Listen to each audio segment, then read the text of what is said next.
Hi everyone, welcome to our Midwestern Occupational Therapy Program Instagram Live. My name is Zera. I'm one of the faculty members here in the program. And I'm Monika Robinson. I'm another faculty member, and we're in my little office here with lots of plants.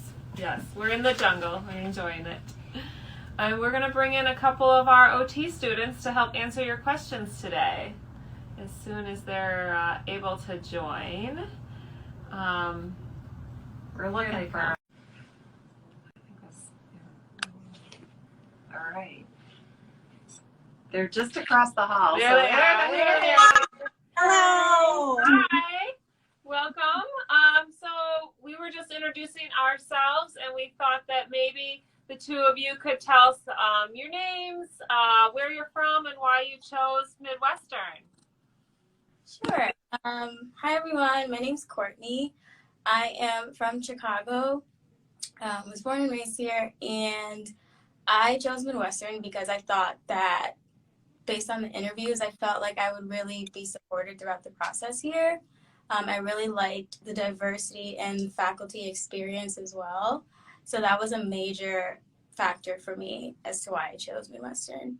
Thanks, Courtney. And I know that's something that we hear echoed quite a bit, is that the interview process really helps us to get to know our prospective students as who they are as a person, and then you also get that same experience from us. So thanks for sharing that. Hi, I'm Ashley.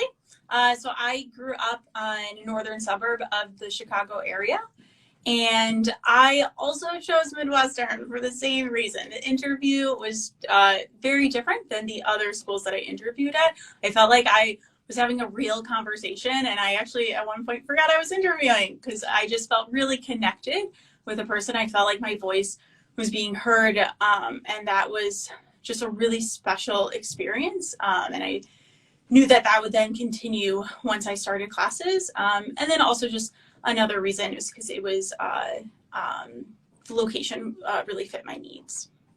Great. Thank you both so much for sharing that. And then one thing I think we always need to talk about in OT is, how do you describe OT? I was wondering if each of you could provide your, we call it your elevator pitch. How do you describe what OT is? This is a good question because I feel like we do get it a lot, and we will get it a lot in the future. But for me, OT is just, we really care about helping people do the things that they really want to do in their lives, whether it's a necessity or just like, an activity that they do for fun. And on top of that, we really work to make sure that we can, address any challenges that they're having in regards to doing those activities, whether it's in the environment, whether it's, physical, whether that's providing resources. Yeah, that's what I think OT does. That's a great. And to add to that, Courtney, like OT, so we really look at the supports that we can provide to help the individuals overcome their barriers, whether those are environmental barriers or social barriers. And we would do that through some of those supports might be education or modifications, and as well as advocating for them to get resources. Yeah, that's great. Thank you. And I just want to jump in and remind all of our folks that have joined us in the Instagram Live, if you have questions about what is it like to be a student here, what is the admissions process like, that's what we're here for. We're here to answer your questions today. So go ahead and use the questions button to ask. I love that we're getting a lot of waves, so I'm going to wave back and say hi. My eyes can't see the name. Yes, hello. We're so glad you're here.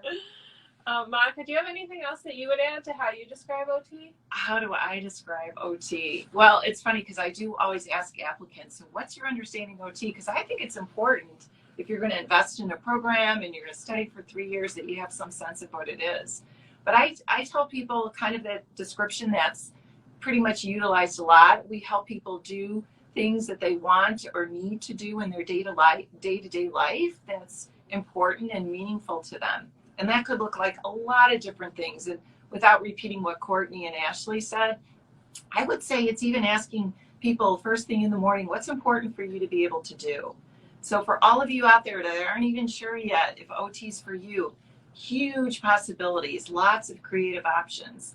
I guess I would ask Courtney and Ashley, do you feel like you're learning more? Has your world of OT expanded since you've started going to school? Yes, definitely. I originally discovered OT through in pediatrics, and so that was my narrow focus. And my view of pediatrics, of what OTs can do, has even widened, but then also just the different populations and the different settings that OTs can work in. And I've become really interested in how OTs can work in community environments, as well as like home-based. My view of OT has just broadened so much, which is so exciting. I think that's one of like the awesome things about OT, is that you can go into any of those different fields, whatever you're interested in. Yeah, I mean, and I agree with what Ashley said. I actually started off in pediatrics too. And, we've learned so much about the different settings. And as far as pediatrics goes, like, I didn't even know that OTs played a special role in the neonatal intensive care unit. And I found that really interested me. So I've definitely learned a lot more about what OT can do and, our unique role in different settings. I was just in the class with the last year students, the third year students, and you both are just now almost starting to complete your first year, which I'm so excited. You'll be officially second year students. Ooh. With them at a conference where I'm in an OT who's working with refugees in a refugee resettlement camp. So the possibilities are endless, and that's what I'm really excited about, is seeing what future practitioners like the students that we have in our program are going to do. Absolutely. And so this was making me think about all the different populations that we work with. And one really cool thing about your first and second years, I think it's cool, is that you get to work on a research project and really develop your own research project. So maybe you two could tell us a little bit about what your research groups are working on. Yeah. So my research group, we are in adult neuro, and we are focused on traumatic brain injury. And, our research question is really based around individuals that have experienced a traumatic brain injury and then gone on to change careers afterwards. So, just kind of exploring, maybe their reasoning for changing careers, some of the factors that went into why they changed careers, and kind of some of the supports that they had in that transition. I think it'll be really interesting, and we're really excited about it. And I'm a little biased because Courtney is one of my advisees, and I'm very excited about that project. Ashley, Yes, my research project is focusing on the secondary trauma that occupational therapists might experience. So their occupational therapist clients have experienced a traumatic event, and they will have symptoms due to that trauma. And working with those clients will then, occupational therapists might experience secondary trauma due to their client's trauma. And so we're looking at how that secondary trauma is impacting their health, as well as their job satisfaction, or how that's affecting their job performance. I think the great thing about the research projects, besides these fascinating topics, I mean, they're so widespread, is that you actually present this formally at the university. This time next year, you're going to be done with this project. And then even the other part of it, some people build off of it and go on to publish, with faculty support.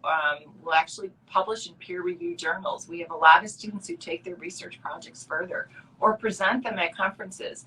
Any possibility both of you are thinking of that?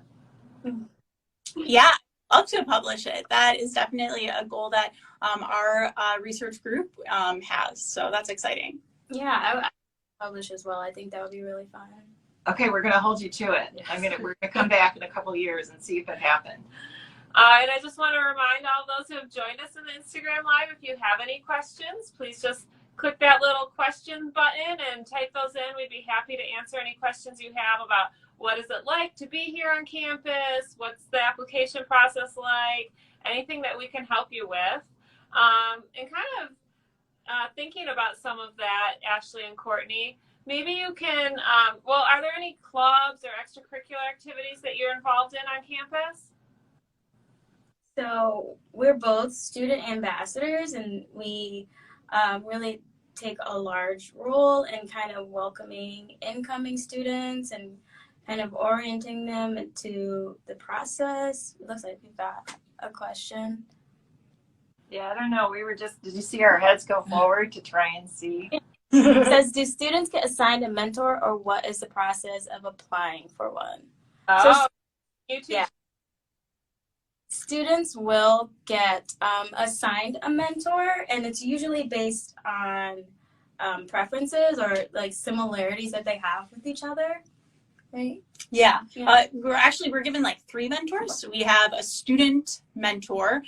So we're assigned with a student that is a year above us. And yes, we're like based on like our interests and or experiences. We also have a faculty mentor, which we are paired with, and they help you like they will help you if you ever have challenges in classes, or they're also your mentor for your capstone project. So you like start talking to them about your ideas for that. And then you also have a research mentor to help you along your research process. Yes. So we're really well supported throughout the entire process. We have another question. Thank you for your question. What has been your favorite class so far? I think Dan's class was my favorite.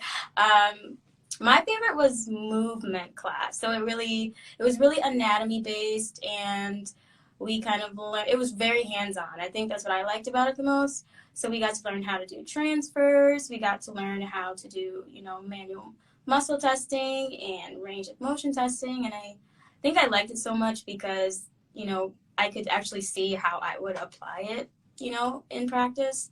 So that was a lot of fun. I would agree with that. Yeah, we were starting to actually do the application part of OT, learning the different assessments. I also really enjoyed like our first quarter, just our basic occupations class, and understanding like the big overall concept of what occupation is and how we use it in our day-to-day lives. I felt like that was just a fun way to start the year.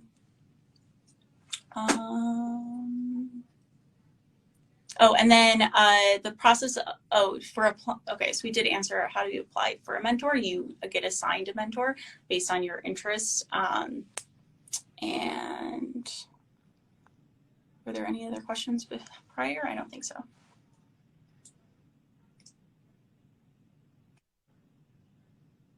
Oh, I think it's frozen. Oh no. Can you hear us? Oh, you can hear us? Okay, we can't hear you.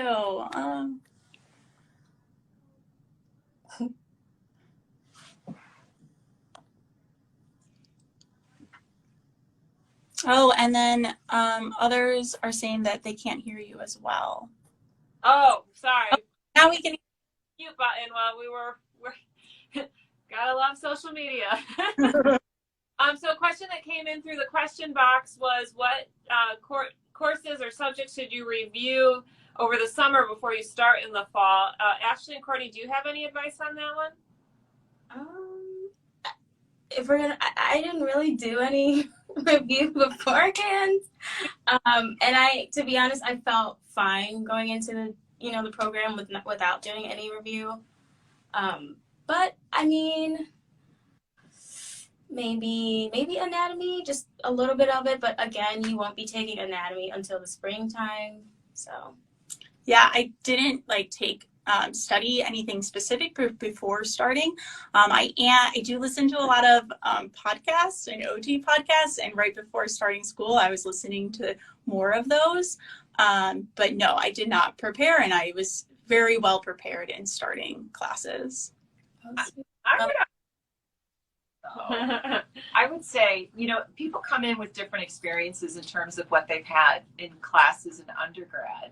And I would say it wouldn't hurt if you're not sure about your writing skills to think about how do you write? You do start to write research papers and formal papers for your assignments. Did you feel that was okay for both of you? You felt okay, comfortable with that aspect? I did. We got some questions. Yeah, I had done writing prior to starting, so I had that personal experience. I was a little, I think the thing that was the most challenging was my study skills and like learning how to study again. And especially, I had a larger gap year before I started. So just, it wasn't a specific subject that I needed to work on, but just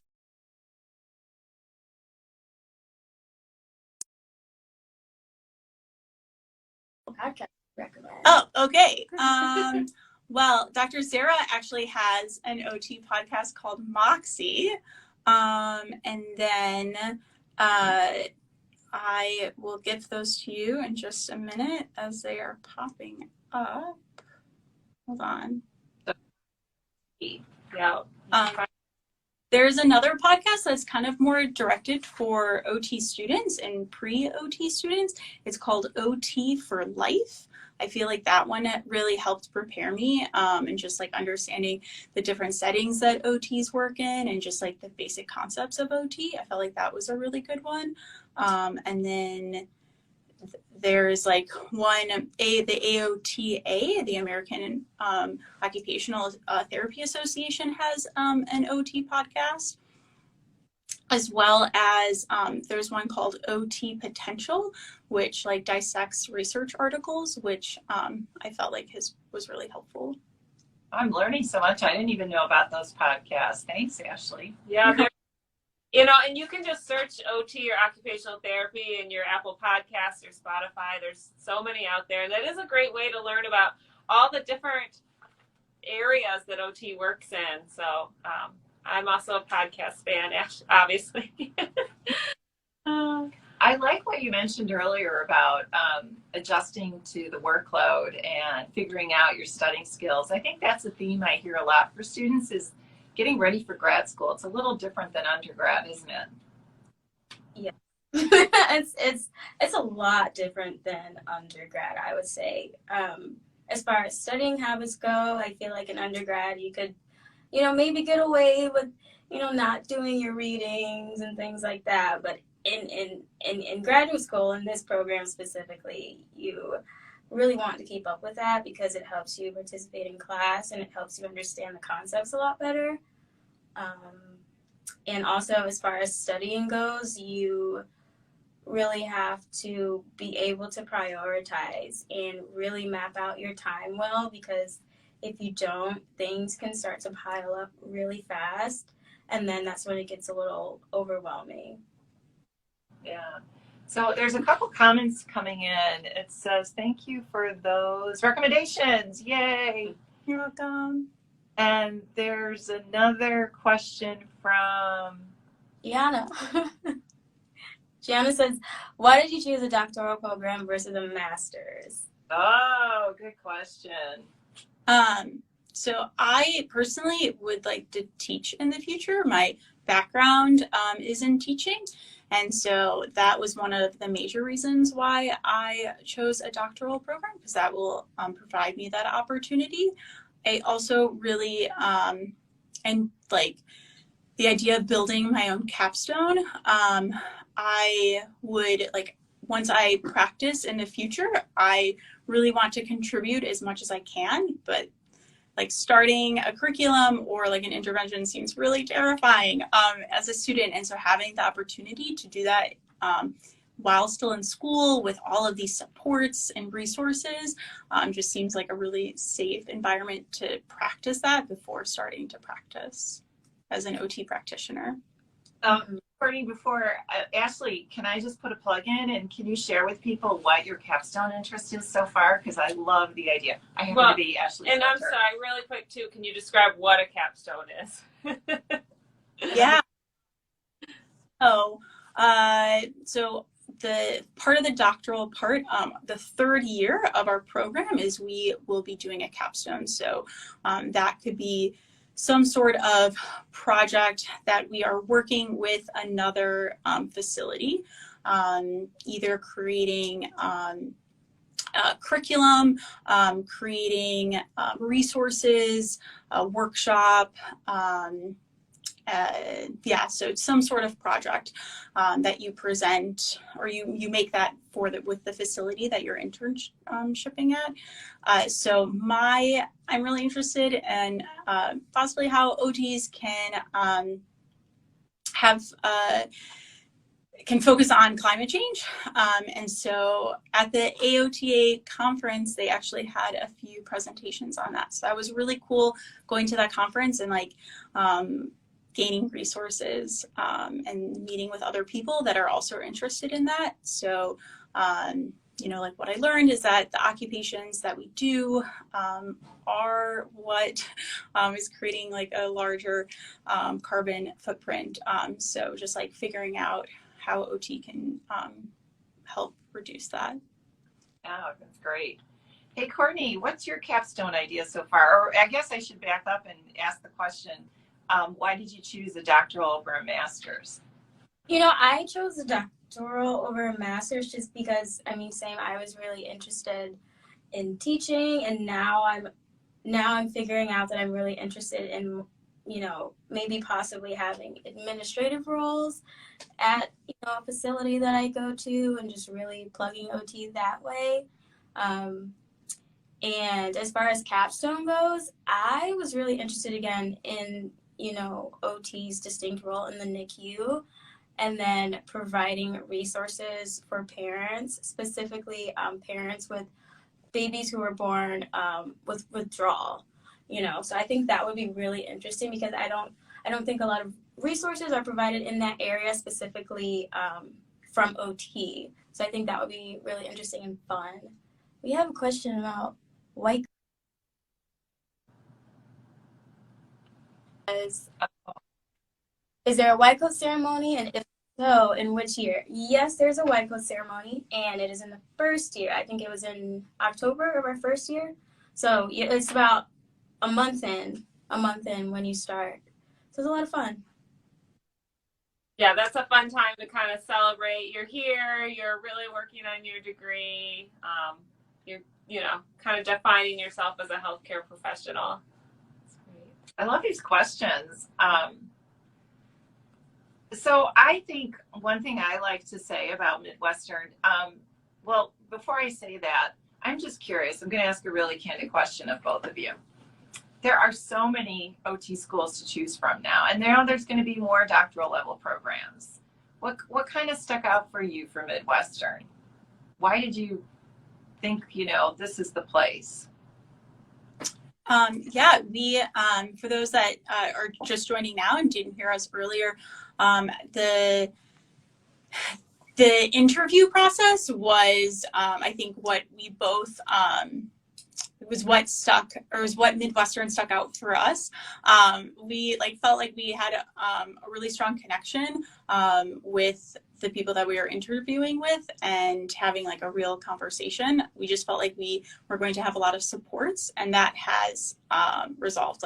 We definitely feel like we have a lot of supports from faculty that I didn't feel like that was being presented in the interview process at other with other OT programs in the area. Some other really cool things that Midwestern does is we get certified, and in our first year, it's our second quarter in AMPS, which is a really expensive assessment and is a gold standard as far as assessments for motor process and other processing skills, and so no other universities in the Chicago area provide that assessment, as well as the research project that you do in your first year. You actually get to decide what that research project is, what you're interested in, whereas in other OT programs in the area, you might be building off of a faculty's research interest. So I felt like that was really awesome, that you get to really focus on what you're interested in. Yeah, I agree.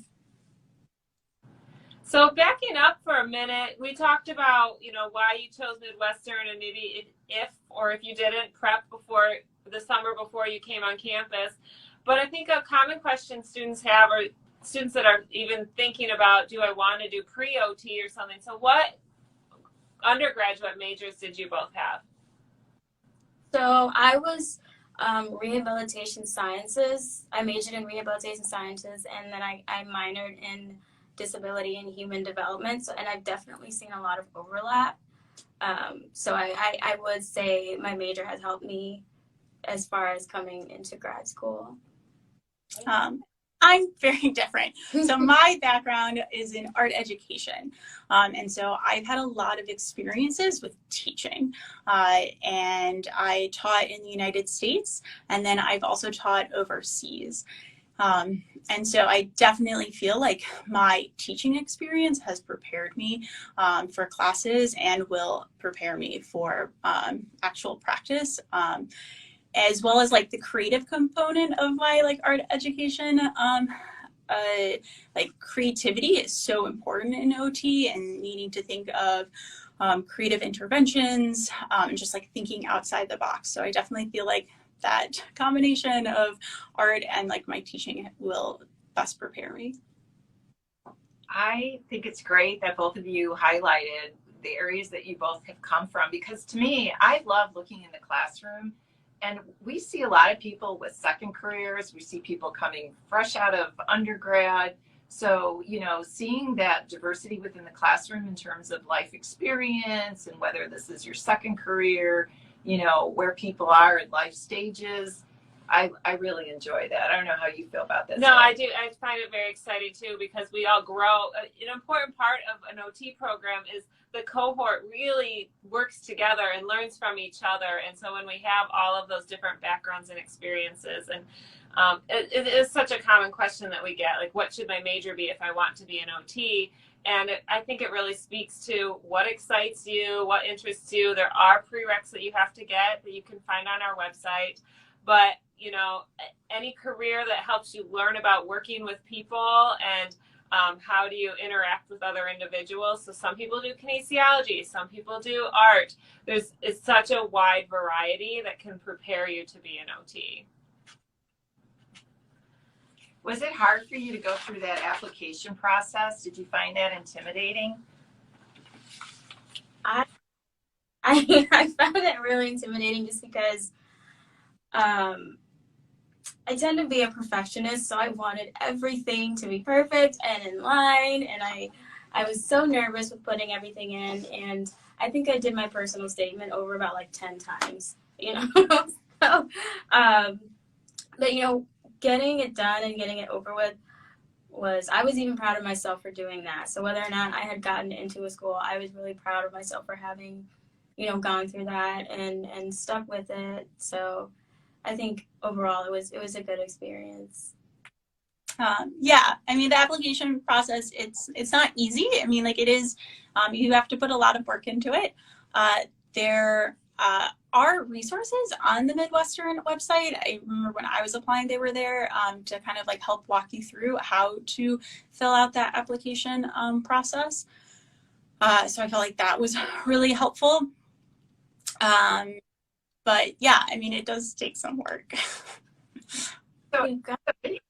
Right. On the website. We did create a video to help you think about that process, and it actually does walk you through. OTCast is the website you use. So please navigate to our website and find that. And I just want to say too, is from a faculty perspective, we want to know who you are, and we're, yes, there's a GPA that we need to think about. But if you have personal life experiences that have really prepared you for being an OT, did you help care for your, siblings, or did you, have to work more in school? You don't have so many extracurricular activities, but you gained managerial experience in a retail workplace. That's what we want to hear about in your personal statement, to really know who you are and what you can bring to occupational therapy. And to that end, we do have a question about what are your chances about getting accepted off the wait list? I'm sorry that I can't tell you like what the percentage is, but I know that we do accept students off our wait list every year. So There's a lot of review process. We like to think that we're approaching a holistic admission process. So, and Courtney and Ashley, you could add on to that too in terms of how that compared, but you meet at least with 2 faculty.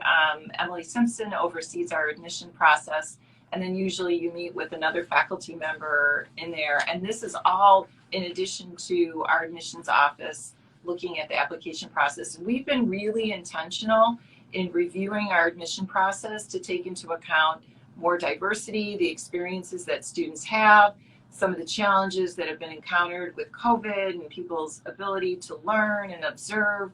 I certainly have had a very different perspective on what it is that we are considering as opportunities and some of the challenges that people may have had if they haven't had those opportunities. So I don't know, Courtney and Ashley, do you want to add anything to that? I think I've heard of students doing, they're called letters of intent, where they kind of just explain, why they're passionate about OT, why they're passionate about Midwestern, what they think, why they think that they should be chosen or things like that. I'm not 100% sure, but I've heard of students writing those if they are on the wait list and just sending them off to the admissions and seeing where that goes. Also, I continued volunteering at a facility and then told admissions that I was continuing to do that because I had to start a new volunteer experience at a different facility. And so, even if you're on the wait list, you could continue gaining experience by shadowing or observing, just to reiterate your interest. I love those. Those are so helpful. Thank you for sharing them. And I want to be respectful of everyone's time, and I want to make sure you two get a little bit of lunch before you head back to class. But thank you both for joining us, and thank you, Monika. And please, if you have additional questions, please feel free to reach out to the admissions process, or you can find Dr. Emily Simpson's address on our website, and she'd be happy to answer your questions as well. I'm so thankful for this. Thank you both. Thank you. Welcome. Bye. Thank you. Good luck, everybody that's applying. Good luck. You guys got this.